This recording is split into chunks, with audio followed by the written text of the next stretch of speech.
Today, we are cracking open a 1,500-year-old legal puzzle, and it gets at a really fundamental question. When does what you do completely, totally override what you were thinking? All right, here's how we're going to tackle this. First, we'll lay out a really confusing contradiction. Then, we'll meet the sage who came up with a brilliant solution. We'll dig into the core principle behind it all, put that principle through a serious stress test, and then finally, we'll reach a verdict on this whole intent versus action thing. So our story starts in the world of ancient temple offerings. And you have to understand, in this world, your intention is everything. I mean, what's going on in your head during one of these rituals is a really big deal. But what happens when your thoughts and your actions don't quite line up? And that brings us to the central mystery here. We have this one brilliant expert, Rabbi Shimon, who seems to give two totally opposite rulings on the exact same issue. Same action, same kind of wrong thought, but two completely different outcomes. So how is that even possible? Okay, check this out. Here's the puzzle, plain and simple. For a sinner's meal offering, if you have the wrong intent, it invalidates the whole thing. It's just gone, doesn't count. But then, for a voluntary offering, the same kind of wrong intent, doesn't matter. The offering is still good. This is the contradiction that our ancient legal detectives have to figure out. So, enter Rabba. He's a master logician, and he steps onto the scene with what seems like a really elegant solution to this whole puzzle. Rabba's theory is pretty clever. He says, look, it's all about the type of wrong intent. Changing the type of sacrifice is one thing, but changing the owner is something else entirely. Seems like a neat fix, right? Problem solved. Well, not so fast. His colleague, a famously sharp thinker named Abaye, is not convinced at all. And Abi just cuts right to the chase. He basically says, hold on a second. A wrong thought is a wrong thought. What's the actual difference here? And this question is just brilliant because it forces Rabba to reveal the much deeper, much more powerful principle behind his whole argument. And here we go. This is it. This is the aha moment of the whole discussion. It's the core idea that unlocks this entire puzzle. And honestly, it has some pretty fascinating things to say about how we think about our own actions and intentions today. So, here's the big reveal. The law only really cares about what you're thinking if your thoughts are plausible. If your physical action makes your stated intention look completely absurd, I mean just physically impossible, then the law essentially says, yeah, I don't care what you were thinking, I can see what you did. The action wins, plain and simple. You know, it's like trying to deposit Monopoly money at a bank. You can walk up to the teller with all the intention in the world of making a real deposit, but the moment you slide that colorful paper over, well, the action speaks for itself. The teller isn't going to debate your intent, they're going to look at the obvious reality of the situation. Your action just made your intent look ridiculous.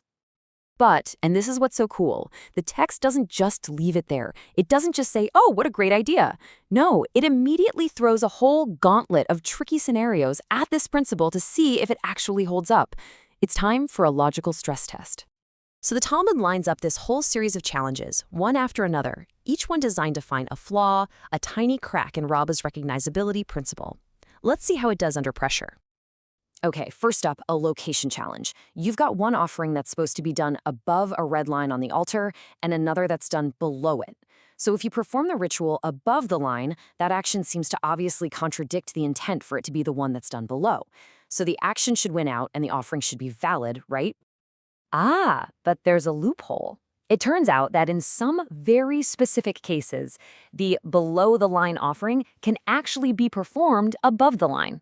And because it's not strictly impossible, the wrong intent is still considered plausible. So, the wrong thought still counts, and it disqualifies the offering. Wow.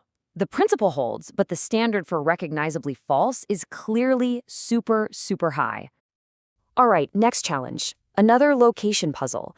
A most sacred offering has to be slaughtered in the north side of the courtyard.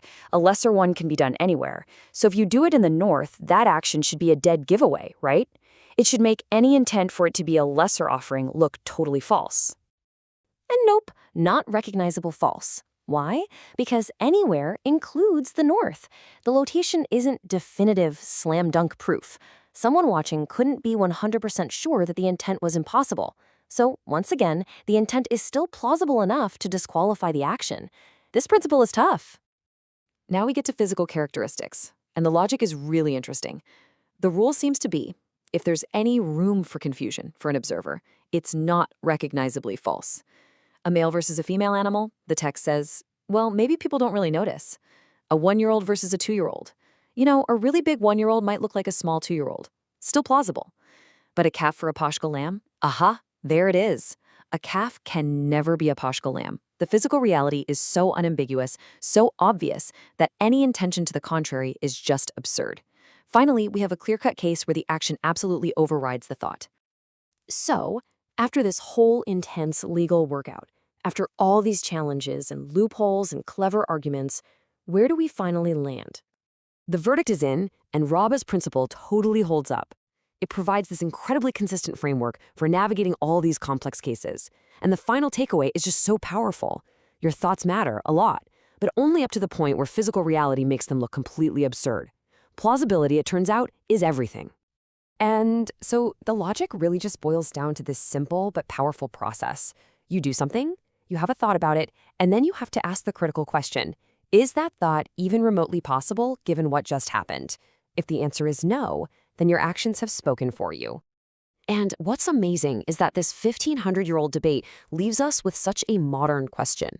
In a world full of fake it till you make it, this ancient text pushes us to ask, at what point do our actions become so clear, so undeniable, that what we were thinking on the inside just doesn't matter anymore? It's a really fascinating look at authenticity, action, and the very real limits of our own intentions.